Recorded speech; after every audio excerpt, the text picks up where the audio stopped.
Something seismic just happened in North American trade. And if you think this is just another diplomatic footnote buried in the business pages, you are not paying attention. Because what unfolded over the past several weeks represents a fundamental crack in a relationship that Washington has taken for granted for decades. Canada, one of America's closest neighbors, oldest allies, and most economically intertwined partners, just finalized a sweeping trade agreement with China. Not a preliminary framework, not a letter of intent, a real binding comprehensive deal. And it happened in direct defiance of explicit threats from the most powerful office on the planet. Let that sink in for a moment. The Prime Minister of Canada traveled to Beijing, not Washington, not Brussels, Beijing, and came back with a deal that reshapes the economic architecture of this continent. The agreement slashes Canadian tariffs on Chinese electric vehicles from a prohibitive 100% down to just 6%, opens the door to nearly 50,000 Chinese-made EVs entering Canada annually, and in return secures dramatically reduced Chinese tariffs on Canadian agricultural exports, including canola, beef, lobsters, and peas. These are not symbolic concessions. These are concrete, market-moving, industry-defining terms that benefit real industries and real workers on Canadian soil. And the American response? Threats. 100% tariffs on all Canadian goods, warnings that Canada would become a back-channel entry point for Chinese products into the American market. The usual arsenal of economic pressure that Washington has wielded against smaller partners for generations. The assumption, as always, was that Canada would blink, that the sheer weight of American economic dominance would be enough to kill the deal before the ink dried. It was not. Canada did not blink. The deal went through anyway, and now the entire framework of American leverage over its northern neighbor is being stress-tested in ways that nobody in Washington was fully prepared for. To understand why this moment is so significant, you have to understand the depth of Canada's historical dependence on the American market. For decades, roughly 3/4 of all Canadian exports have flowed south across the border. That is not a trade relationship. That is a structural dependency, and it has given successive American administrations an enormous amount of quiet leverage over Canadian policy. You do not need to issue loud threats when your trading partner knows at a fundamental level that their economy rises and falls with your approval. That leverage has shaped Canadian political decisions in ways both visible and invisible for as long as most people can remember. What is happening right now is Canada beginning, deliberately and strategically, to dismantle that dependency. The Prime Minister's administration has set an explicit goal of dramatically expanding non-American exports by 2035. That is not a vague aspiration. That is a declared strategic priority with this China deal as its opening move. And the timing was not accidental. Every threat that came out of Washington, every tariff warning, every dismissive comment treating Canada as a subordinate rather than a sovereign partner functioned as political rocket fuel for this pivot. The pressure campaign did not slow the deal down. It accelerated it.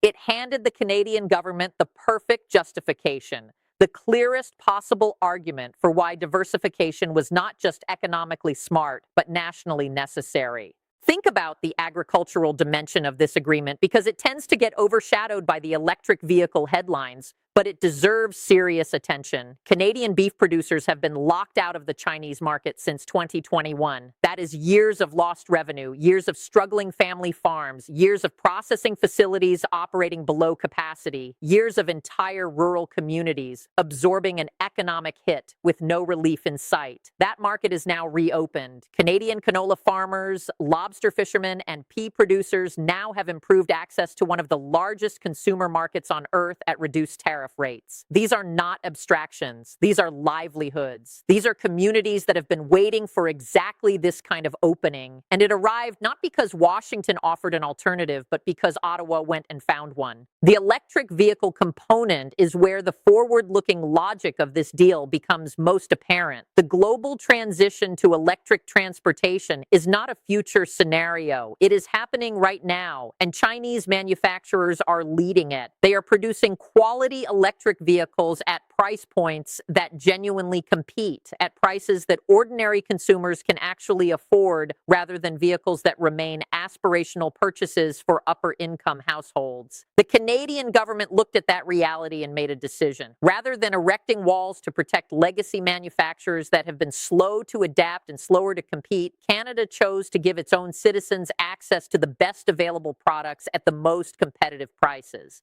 That is a consumer-first, climate-forward decision, and it is going to accelerate Canada's electric vehicle adoption in ways that tariff walls simply cannot replicate. Meanwhile, American consumers remain shielded from that competition, which sounds like protection, but is functionally a subsidy for underperformance. Keeping Chinese EVs artificially expensive through tariffs does not make American vehicles better. It just makes American consumers pay more for products that the global market has already rendered less competitive. Canada is not going to participate in that arrangement any longer. And here is the deeper irony that Washington seems unable or unwilling to process. Every time American leadership issued a new threat, every time the rhetoric escalated, every time Canada was treated as a dependent territory rather than an independent nation, public support inside Canada for this exact kind of defiant pivot grew stronger. The threats were not a deterrent. They were a recruitment tool for the diversification agenda. Beijing understood something in this negotiation that Washington apparently forgot. You do not need to bully a country into a deal when you can simply offer them a better one.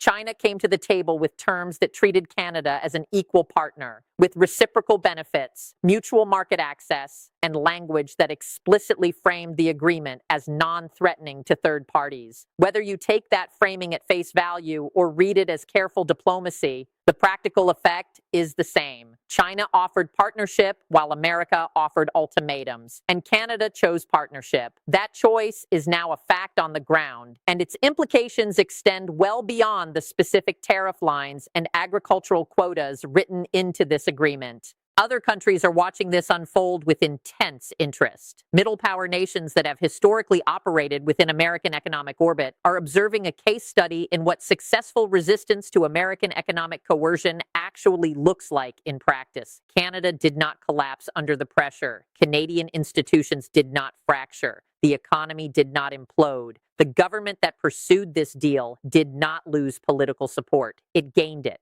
That is an enormously instructive example for any country currently weighing its own options against American trade pressure. The lesson being absorbed in capitals around the world right now is that alternatives exist, that American threats can be weathered, and that economic sovereignty is achievable even for nations deeply integrated into American supply chains. This creates a credibility problem for Washington that goes far beyond this single dispute. When you issue a threat as explicit and dramatic as a 100% tariff on all goods from a neighboring G7 nation, and that nation proceeds anyway, you face an impossible choice. Follow through and trigger an economic disruption that damages your own industries, your own consumers, and your own supply chains just as severely as it damages your target. Or do not follow through and watch your threat be publicly exposed as a bluff, draining credibility from every future warning you issue. There is no clean exit from that position. Canada forced Washington into that dilemma by simply refusing to stand down, and the consequences for American diplomatic leverage are going to linger long after the specific details of this trade deal fade from the headlines. There is a sovereignty dimension to this story that deserves to be named plainly because it sits underneath all the trade statistics and tariff percentages and market access figures. For a very long time, there has been an unspoken assumption embedded in North American relations, an assumption that Canada clears its major policy decisions through an informal Washington filter, that Canadian governments weigh American preferences before finalizing Canadian priorities. That assumption has shaped policy, constrained ambition, and quietly subordinated Canadian national interests to continental hierarchy for decades. What just happened is a direct and deliberate challenge to that assumption. The message being sent is not complicated. Canada is a sovereign nation.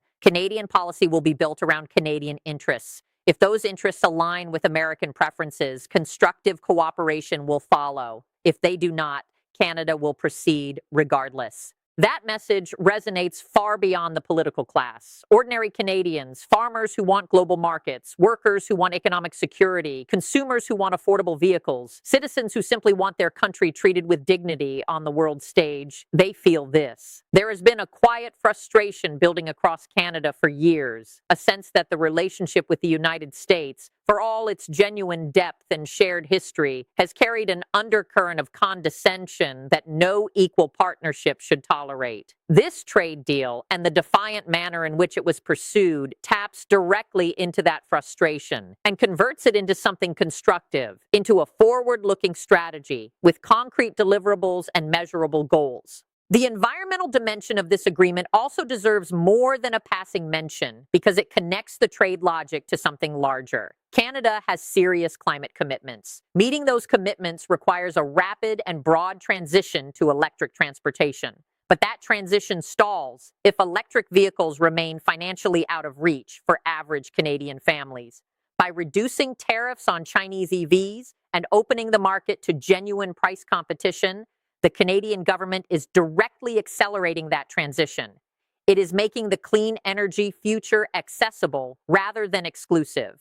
It is choosing climate outcomes over the protection of industries that have repeatedly failed to deliver affordable clean vehicles at scale. That is not a radical position. That is practical governance oriented towards stated national goals, and it stands in stark contrast to a protectionist approach that slows EV adoption while congratulating itself for defending domestic industry. Now consider where this trajectory leads over the next decade. Canada is not stopping with China. The diversification strategy points toward expanded agreements with India, deeper integration with European partners, new relationships across Southeast Asia and Latin America. Each agreement that gets finalized, each new market that opens to Canadian exports, each percentage point of trade that flows somewhere other than south across the border reduces the leverage that American threats carry. The process is gradual, but it is directional and it is accelerating. By 2035, if this strategy delivers even a fraction of its stated ambitions, the economic geography of North America will look meaningfully different. American policymakers who assume the current dependency ratios will simply persist indefinitely are misreading the momentum entirely. What we are witnessing is not a trade spat. It is not a temporary diplomatic friction that gets smoothed over at the next summit. It is a structural realignment driven by deliberate Canadian strategy and inadvertently accelerated by American overreach. The bullying did not work. The threats did not land. The bluster did not produce compliance. Instead, it produced exactly the opposite. A Canada more motivated, more politically unified, and more strategically focused on reducing American economic leverage than at any point in recent memory. The China deal is finalized. The diversification strategy is operational. The old assumptions are dissolving. And the era in which Washington could simply dial up the pressure and watch Ottawa fall into line is closing. What replaces it will be defined by whether America chooses to engage Canada as a genuine equal or continues reaching for tools of coercion that are visibly, demonstrably, and increasingly failing to deliver.